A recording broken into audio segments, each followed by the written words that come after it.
अब पंडित बनारसी दास जी बंद द्वार का निरूपण करते हैं। प्रतिज्ञा में दोहा पढ़ते हैं। कहीं निर्जरा की कथा, शिवपथ साधन हाय। अब कछु बंद प्रबंध को, कहूँ अलप विस्तार। मोक्ष मार्ग सिद्ध करने वाले निर्जरा तत्व का कथन किया। अब बंद का व्याख्यान कुछ विस्तार करके कहता हूँ। मंगलाचरण में सवैया 31 पढ़ते हैं।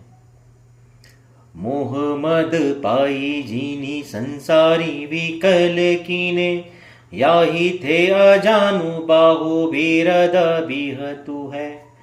ऐसो बंध वीर विकराल महाजाल सम, ज्ञान मंद करे चंद राहु जो गहतु है। ताको बल भंजीवे को घट में प्रगट भयो, उद्यत उदार जाको उद्दीम महतु है। सोहे समकित सुर आनंद अंकुर ताही, नीरखी बनारसी नमो नमो कहतु है। नीरखी बनारसी नमो नमो कहतु है। जिसने मोह की शराब पिलाकर संसारी जीवों को व्याकुल कर डाला है, जिसकी घुटने तक लंबी भुजाएं हैं, ऐसे संसार में प्रसिद्ध है, जो महाजाल के समान है और जो ज्ञान रूपी चंद्रमा को प्रभा रहित करने के लिए राहु के सदृश है। ऐसे बंधरूप भयंकर योद्धा का बल नष्ट करने के लिए जो हृदय में उत्पन्न हुआ है, वह बहुत बलवान, महान और पुरुषार्थी है। ऐसे आनंदमय सम्यक्त रूपी योद्धा को पंडित बनारसी दास जी बार बार नमस्कार करते हैं। आगे पंडित बनारसी दास जी ज्ञान चेतना और कर्म चेतना का वर्णन करने के लिए सवैया 31 पढ़ते हैं। जहाँ परमात्म कला को प्रकाश, तहाँ धर्म धरा में सत्य सूरज की धूप है। जहाँ शुभ अशुभ कर्म को गड़ास, तहाँ मोह के विलास में महा अंधेर कूप है। फैली फिरे घटासी छटासी घन घटा बिची, चेतन की चेतना दहु दागुप चुप है। बुद्धि सो न गही जाए, बेन सो न कहीं जाए, पानी की तरंग जैसे पानी में गुड़ुप है। बुद्धि से न कही जाए, बेन से न कहीं जाए, पानी की तरंग जैसे पानी में गुड़ुप है। जहाँ आत्मा में ज्ञान की ज्योति प्रकाशित है, वहाँ धर्म रूपी धरती पर सत्य रूप सूर्य का उजाला है। और जहाँ शुभ शुभ कर्मों की सघनता है, वहाँ मोह के फैलाव का घोर अंधकारमय कुआं ही है। इस प्रकार जीव की चेतना दोनों अवस्थाओं में गुपचुप होकर शरीर रूपी मेघ घटा के बिजली के समान फैल रही है। वह बुद्धिग्राह नहीं है और न वचन गोचर है। वह तो पानी की तरंग के समान पानी ही में गर्क हो जाती है, अर्थात समा जाती है। अब कर्मबंध का कारण अशुद्ध उपयोग है, यह बताने के लिए बहुत ही खूबसूरत सवैया 31 पंडित बनारसी दास जी प्रस्तुत करते हैं। कर्म जाल वर्ग ना सो जग में न बंधे जीव, बंधे न कदापि मन वच काय जोग सो। चेतन की हिंसा से न बंधे जीव, बंधे न अलख पंच से विष रोग सो। कर्म सो अबंध सिद्ध जोग सो अबंध जिन, हिंसा सो अबंध साधु ज्ञाता भी से भोग सो। इत्यादिक वस्तु के मिलाप सो न बंधे जीव, बंधे एक राग आदि अशुद्ध उपयोग सो। इत्यादिक वस्तु के मिलाप से न बंधे जीव, बंधे न राग आदि अशुद्ध उपयोग सो। वाह, बहुत ही खूबसूरत। जीव को बंध के कारण न तो कर्माण वर्गणाएं हैं, न मन वचन काय के योग हैं, न चेतन अचेतन की हिंसा है और न इंद्रियों के विषय भोग हैं। केवल राग आदि अशुद्ध उपयोग बंध का कारण है, क्योंकि कर्माण वर्गणाओं के रहते हुए भी सिद्ध भगवान अबंध रहते हैं, योग होते हुए भी अनंत भगवान अबंध रहते हैं, हिंसा हो जाने पर भी मुनि महाराज अबंध रहते हैं और पंचेंद्रियों के विषय भोग भुगते हुए भी सम्यक दृष्टि जीव अबंध रहते हैं। आगे पंडित बनारसी दास जी विस्तार में इसका भावार्थ प्रस्तुत करते हैं। कर्माण वर्गणा, योग, हिंसा, इंद्रिय विषय भोग ये बंध के कारण कहे जाते हैं। परंतु सिद्धालय में अनंतानंत कार्मण पुद्गल वर्गणाएं भरी पड़ी हैं। वे रागादि के बिना सिद्ध भगवान से नहीं बंध जाती।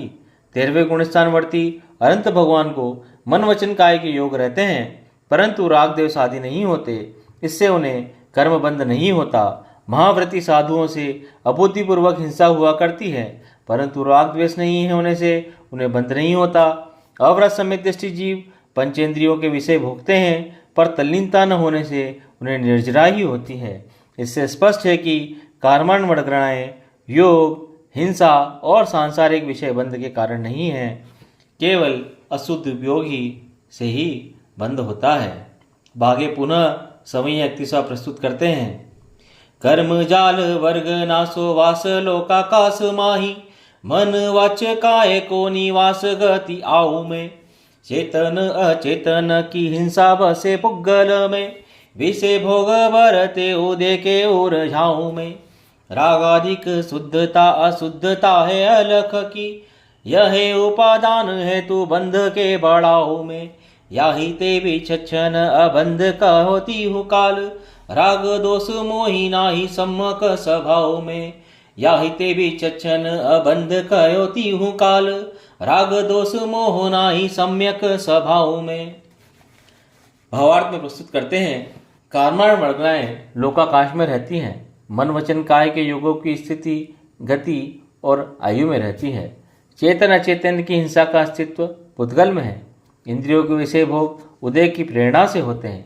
इससे वर्गणा, योग, हिंसा और भोग इन चारों का सद्भाव पुद्गल सत्ता पर है, आत्मसत्ता पर नहीं। अतः ये जीव कर्मबंध के कारण नहीं है और राग द्वेष मोह जीव के स्वरूप को भुला देते हैं। इससे बंध की परंपरा में अशुद्ध उपयोग ही अंतरंग कारण है।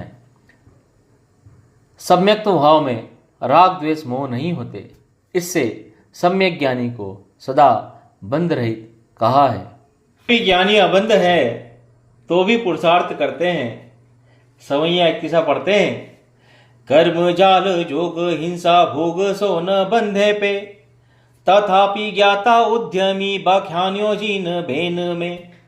ज्ञान दृष्टि देत विषे भोगनी सोहेत दो, क्रिया एक खेत यो तो बने नाही जेन में। उदे बल उद्यम गहे पे फल को न चाहे, नीर दे दशा न होई हीर दे के नैन में। आलस निरुद्धमी को भूमिका मिथ्यात माही, जहां न संभारे जीव मोह नींद सेन में। अर्थ कहते हैं स्वरूप की संभाल और भोगों का अनुराग, ये दोनों बातें एक साथ ही जैन धर्म में नहीं हो सकती। इससे यद्यपि सम्यक ज्ञानी वर्गणा, योग, हिंसा और भोगों से अबंध है, तो भी उन्हें पुरुषार्थ करने के लिए जिनराज की आज्ञा है। वे शक्ति अनुसार पुरुषार्थ करते हैं और फल की अभिलाषा नहीं करते और हृदय में सदा दया भाव रखते हैं, निर्दय नहीं होते। प्रमाद और पुरुषार्थहीनता तो मिथ्यात्व दशा में होती है, जहाँ जीव मोह निंद्रा से अचेत रहता है। सम्यक भाव में पुरुषार्थहीनता नहीं है। आगे पंडित बनारसी दास जी उदय की प्रबलता को बताते हुए दोहा प्रस्तुत करते हैं। जब जाको जैसो दे, तब सो है तिहि थान। शक्ति मरोरे जीव की, उदय महाबलवान। जब जिस जीव का जैसा उदय होता है, तब वह जीव उसी माफिक वर्तता है।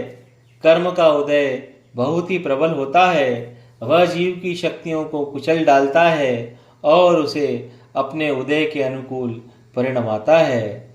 उदय की प्रबलता पर दृष्टांत बताने के लिए सवैया 31 पढ़ते हैं। जैसे जग राज पर्यो कर्दम के कुंड बीच, उद्यम अहूटे पे न छूटे दुख दंद सो। जैसे लोह कंटकी की घोर सोर जोमीन, एंचत असातल है सातल है संद सो।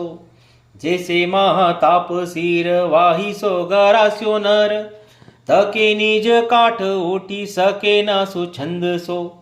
जैसे ज्ञानवंत सब जाने न बसाई कछु। बंध्यो फिर पूरब कर्म फल बंद सो। बंध्यो फिर पूरब कर्म फल फंद सो। जिस प्रकार कीचड़ के गड्ढे में पड़ा हुआ हाथी अनेक चेष्टाएं करने पर भी दुख से नहीं छूटता, जिस प्रकार लोह कंटक में फंसी हुई मछली दुख पाती है, निकल नहीं सकती, जिस प्रकार तेज बुखार और मस्तक शूल में पड़ा हुआ मनुष्य अपना कार्य करने के लिए स्वाधीनता पूर्वक नहीं उठ सकता, उसी प्रकार सम्यक ज्ञानी जीव जानते हैं सब है, परंतु पूर्वोपार्जित कर्मोदय के फंद से फंसे होने से उनका कुछ वश नहीं चलता, अर्थात व्रत संयम आदि ग्रहण नहीं कर सकते। बनारसी दास जी कहते हैं कि मोक्ष मार्ग में अज्ञानी जीव पुरुषार्थहीन और ज्ञानी पुरुषार्थी होते हैं। जे जिय मोह नींद में सोवे, ते आलसी निरुद्धम होवे। दृष्टि खोली जे जगे प्रवीणा, तीनी आलस तजी उद्यमी कीना। जो जीव मिथ्यात्व की निंद्रा में सोते रहते हैं वे मोक्ष मार्ग में प्रमादी व पुरुषार्थहीन होते हैं, और जो विद्वान ज्ञान नेत्र उगाड़कर जागृत हुए हैं वे प्रमाद छोड़कर मोक्ष मार्ग में पुरुषार्थ करते हैं। ज्ञानी और अज्ञानी की परिणति पर दृष्टांत कहते हुए पंडित बनारसी दास जी अब समीय अक्तिसा प्रस्तुत करते हैं। कांच बांधी सिर सो सुमंदी बांधे पाई निसो, जाने न गंवार कैसी मनी कैसो कांच है। यूं ही मूढ़ झूठ में मगन झूठ ही को दोरे, झूठी बात माने पे न जाने कहाँ साच है। मनी को परखी जाने जो हरि जगत माही, साच की सुमझी ज्ञान लोचन की जाच है। जाहू को जो वासी सो तो ताहा को मरम जाने, जाको जैसे स्वांग ताको ताही रूप नाच है। जहाँ को जो वासी सो तो ताहा को मरम जाने, जाको जैसो स्वांग ताको ताही रूप नाच है। जिस प्रकार विवेकहीन मनुष्य माथे में कांच और पैर में रत्न पहनता है, वह कांच और रत्न का मूल्य नहीं समझता, उसी प्रकार मिथ्यात्वी जीव अतत्व में मगन रहता है और अतत्व ही को ग्रहण करता है। वह सत असत को नहीं जानता। संसार में हीरे की परीक्षा जोहरी ही जानते हैं। सांच झूठ की पहचान मात्र ज्ञान दृष्टि से होती है। जो जिस अवस्था का रहने वाला है वह उसी को भली जानता है, और जिसका जैसा स्वरूप है वह वैसी ही परिणति करता है। अर्थात मिथ्या दृष्टि जीव मिथ्यात्व ही को ग्राह्य समझता है और उसे अपनाता है, तथा सम्यक्त को ही ग्राह्य जानता है, वह उसे ही अपनाता है। भावार्थ में कहते हैं, जोहरी मणि की परीक्षा कर लेता है और कांच को कांच जानकर उसकी कदर नहीं करता, पर मूर्ख लोग कांच को हीरा और हीरे को कांच समझकर कांच की कदर करते हैं और हीरे का अनादर करते हैं। उसी प्रकार सम्यक्त्वी और मिथ्यात्वी का हाल रहता है। अर्थात मिथ्या दृष्टि जीव अतत्व ही को तत्व श्रद्धांत समझता है और सम्यक्ति जीव पदार्थ का यथार्थ स्वरूप ग्रहण करता है। दास जी कहते हैं, जैसी क्रिया तैसा फल, बंद बढ़ावे अंध हवे, ते आलसी अजान, मुक्ति है तु करनी करे, ते नर उद्यमीवान। जो विवेकहीन होकर कर्म को बंद परंपरा बढ़ाते हैं वे अज्ञानी तथा प्रमादी हैं, और जो मोक्ष पाने का प्रयत्न करते हैं वे पुरुषार्थी हैं। जब तक ज्ञान है तब तक वैराग्य है, ये बताने के लिए सवैया इक्तिसा प्रस्तुत करते हैं। जब लग जीव शुद्ध वस्तु को विचार ध्यावे, तब लग भोग सो उदासी सर्वंग है। भोग में मगन तब ज्ञानी की जगन नाई, भोग अभिलाषी की दशा मिथ्यात्वी अंग है। ताते विषय भोग में मगन सो मिथ्याति जीव, भोग सो उदासी सो सम कीति अभंग है। ऐसी जानी भोग सो उदास हवे मुक्ति साधे, यह मन चंग तो कठोती माही गंग है। जब तक जीव का विचार शुद्ध वस्तु में रमता है तब तक वह भोगों से सर्वथा विरक्त रहता है, और जब भोगों में लीन रहता है तब ज्ञान का उदय नहीं रहता, क्योंकि भोगों की इच्छा अज्ञान का रूप है। ऐसा स्पष्ट है कि जो जीव भोग में मग्न होता है वह मिथ्यात्वी है, और जो भोगों से विरक्त है वह सम्यक दृष्टि है। ऐसा जानकर भोगों से विरक्त होकर मोक्ष का साधन करो।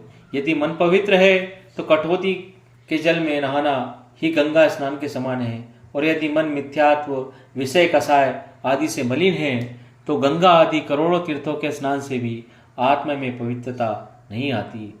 4 प्रकार के पुरुषार्थ को बताने के लिए दोहा प्रस्तुत करते हैं। धर्म रथ रु काम शिव, पुरुषार्थ चतुरंग, कुदी कल्पना गही रहे, सुही रहे सर्वंग।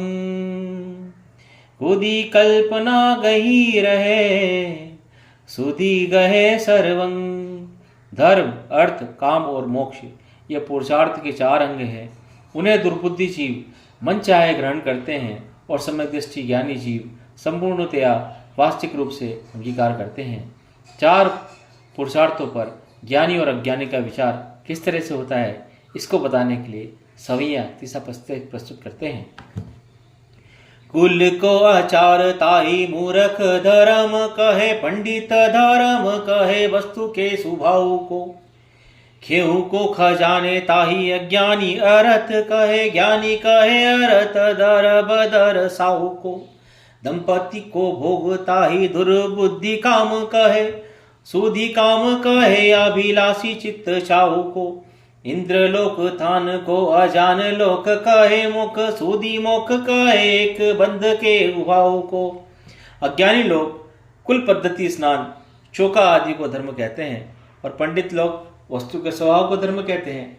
अज्ञानी लोग मिट्टी के ढेर को सोने चांदी आदि के द्रव्य कहते हैं, परंतु ज्ञानी लोग तत्वावलोकन को द्रव्य कहते हैं। अज्ञानी लोग पुरुष स्त्री के विषय भोग को काम कहते हैं, ज्ञानी आत्मा की निष्प्रता को काम कहते हैं। अज्ञानी स्वर्गलोक को वैकुंठ कहते हैं, और ज्ञानी लोग कर्म बंधन नष्ट होने को मोक्ष कहते हैं। तुलसीदास जी आत्मा ही में 4 पुरुषार्थ हैं ये बताने के लिए सवैया तीसरा पढ़ते हैं। धर्म को साधन जो वस्तु को स्वभाव साध, अर्थ को साधन विलेच धर्व षट में। यह काम साधन जो संग्रह निरासपद, सहज स्वरूप मोख शुद्धता प्रगट में। अंतर की दृष्टि सो निरंतर विलोके बुध, धर्म अर्थ काम मोख नीच घट में। साधन आराधन की सोच रहे जाके संग, भूलियो फिरे मूर्ख मिथ्यात की अलट में। वस्तु का स्वभाव यथार्थ जाना, अर्थार्थ पुरुषार्थ की सिद्धि करना, 6 द्रव्यों का भिन्न भिन्न जानना अर्थ पुरुषार्थ की साधना है। निष्प्रता का ग्रहण करना काम पुरुषार्थी की सिद्धि करना है, और आत्मस्वरूप की शुद्धता प्रकट करना मोक्ष पुरुषार्थी की सिद्धि करना है। ऐसे धर्म, अर्थ, काम, मोक्ष इन 4 पुरुषार्थों को सम्यक दृष्टि जीव अपने हृदय में सदा अंतर्दृष्टि से देखते हैं, और मिथ्यादृष्टि जीव मिथ्यात्व के भ्रम में पड़कर 4 पुरुषार्थों की साधक और आराधक सामग्री पास में रहते हुए भी उन्हें नहीं देखता और बाहर खोजता फिरता है। वस्तु का सत्य स्वरूप और मूर्ख का विचार बताने के लिए सवैया तीसरा पढ़ते हैं। तिहु लोक माही तिहु काल सब जीविनी को पूरब करम देहाई रस देतु है। को दीर्घाउ धरे, को अल्पाउ मरे, को दुखी को सुखी, को समचेतु है। याही में जीवायो याही मारो, याही सुखी कारो, याही दुखी कारो ऐसो मूड मान ले तू है। याही अहम बुद्धि सो नवीन से भरम भूल, यह मिथ्या धर्म कर्म बंध है तू सो। याही अहम बुद्धि सो नवीन से भरम भूल, यह मिथ्या धर्म कर्म बंध है तू है।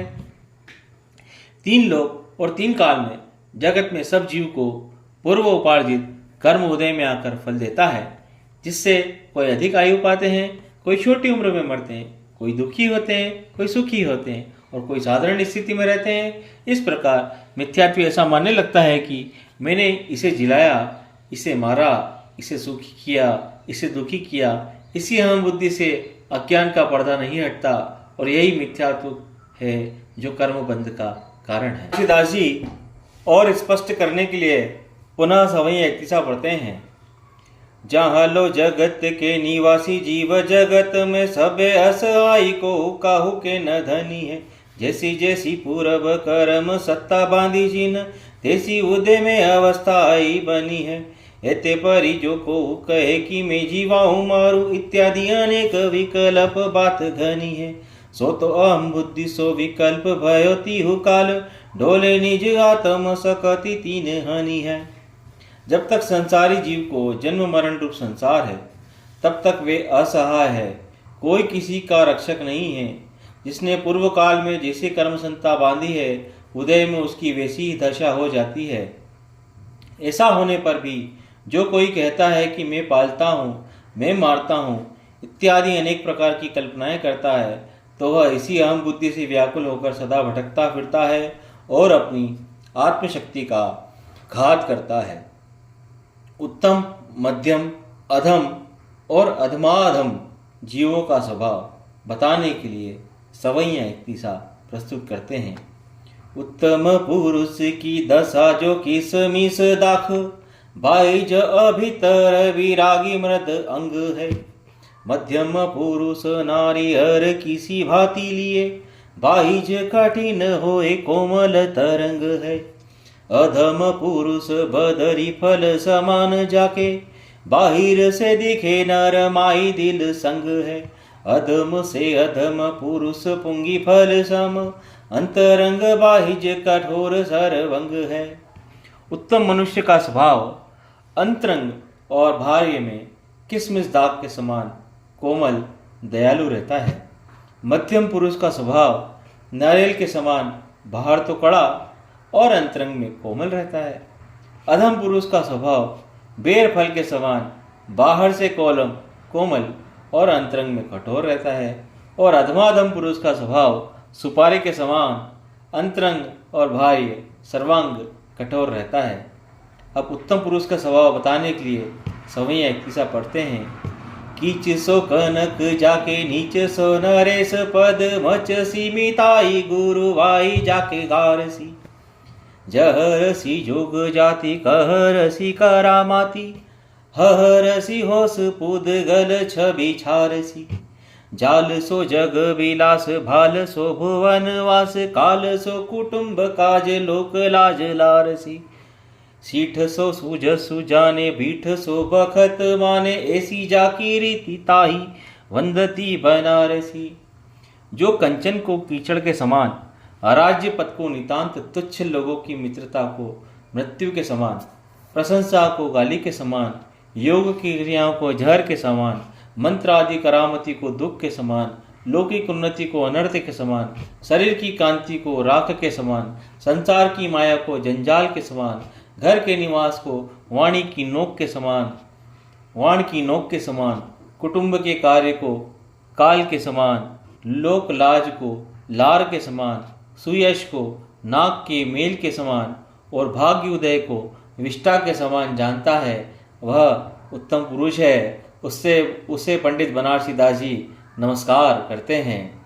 भावार्थ यह है कि ज्ञानी जीव संसारिक अभ्युदय को एक आपत्ति ही समझते हैं। अब मध्यम पुरुष का स्वभाव कैसा होता है ये बताते हैं। जैसे को सुभट सुभाई ठग मूर खाई, चेरा भयो ठगनी के घेरा में रहतु है। ठगोई उतरी गई तबे लाही सुध भई, परयो परवश नाना संकट सहतु है। तैसे ही अनादि को मिथ्याति जीव जगत में, डोले 8 जाम विश्राम न जगतु है। ज्ञान कला भासी भयो अंतर उदासी, पेता थापी उदय विद्यादिशो समाधि न लहतु है। जैसे किसी सज्जन को कोई ठग मूली खिला देवे तो वह मनुष्य ठगों का दास बन जाता है और उन ठगों की आज्ञा में चलता है। परंतु जब उस बूटी का असर मिट जाता है और उसे होश आता है, तब ठगों का भला नहीं जानता हुआ उनके अधीन रहकर अपने अनेक प्रकार के कष्ट सहता है।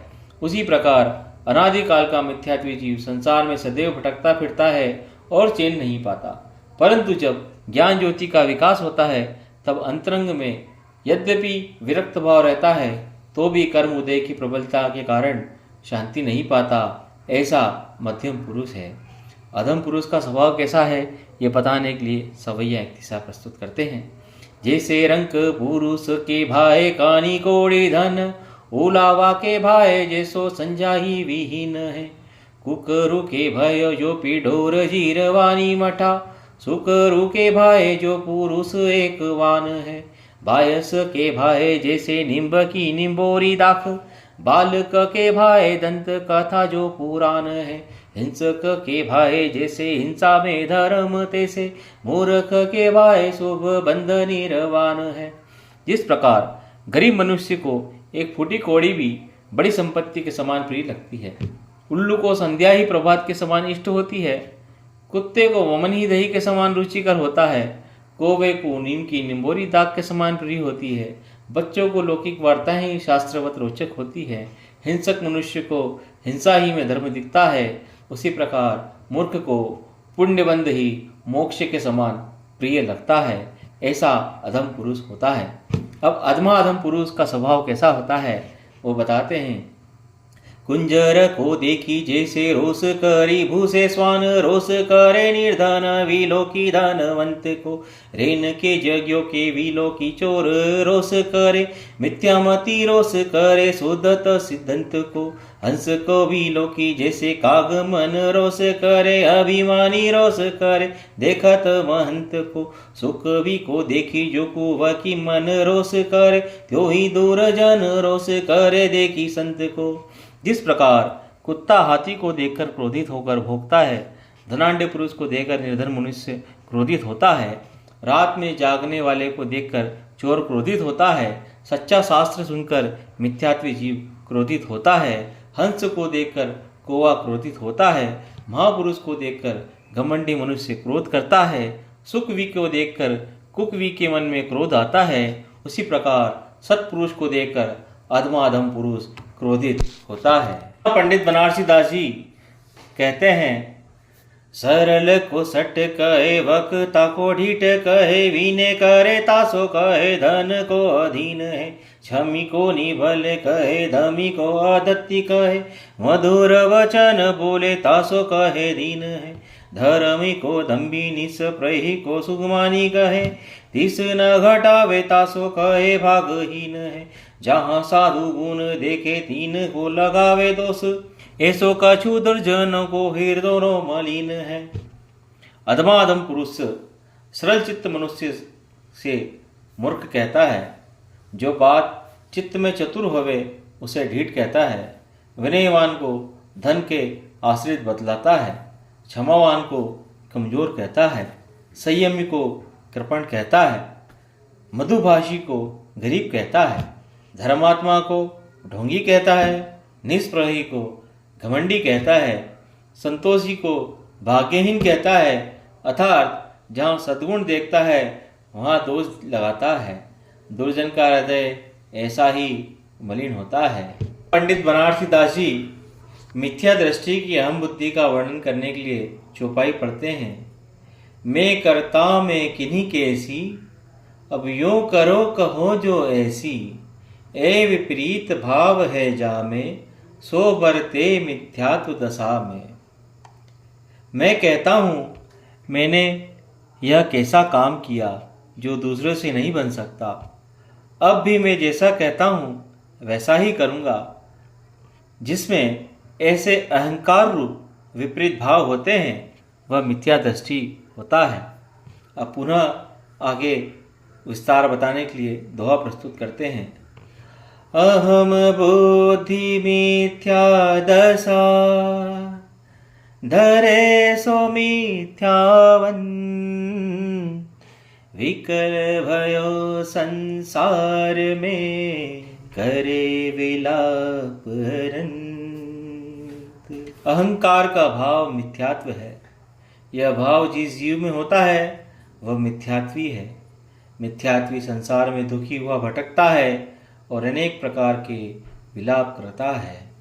मूढ़ मनुष्य विषयों से विरक्त नहीं होते, ये बताने के लिए पंडित बनारसी दास जी सवैया इक्तिसा पढ़ते हैं। रवि के उद्योत अस्त होत दिन दिन प्रति, अंजुली के जीवन जो जीवन घटतु है।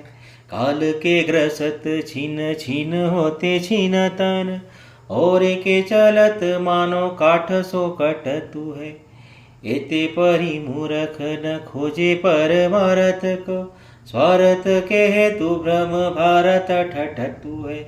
लगे फिरे लगनी सो, पग्यो परे जोगनी सो, विषे रस भोगनी सो, नेकनु हटतु है। जिस प्रकार अंजुली का पानी क्रमशः घटता है, उसी प्रकार सूर्य का उदय अस्त होता है और प्रतिदिन जिंदगी घटती है। जिस प्रकार क्रोध खींचने से काट कटता है, उसी प्रकार काल शरीर को क्षण क्षण पर क्षीण करता है। इतने पर भी अज्ञानी जीव मोक्ष मार्ग की खोज नहीं करता और लौकिक स्वार्थ के लिए अज्ञान का बोझा उठाता है। शरीर आदि पर वस्तुओं से प्रीति करता है, मन वचन काय के योगों में अहम बुद्धि करता है और संसारिक विषय भोगों से किंचित भी विरक्त नहीं होता। अज्ञानी जीव मूढ़ता पर मृग जल और अंधे का दृष्टांत में सवैया इक्तिसा प्रस्तुत करते हैं। जैसे मृग मत वृष तित की तपत माही, त्रशावंत मृषा जल कारण अटतु है। तैसे भववासी माया ही सोहित मानी मानी, ठानी ठानी भ्रम श्रम नाटक नटतु है। आगे को धुकत धाई पीछे बछरा चवाई, जैसे ने नहीं नेर जेवरी बटतु है।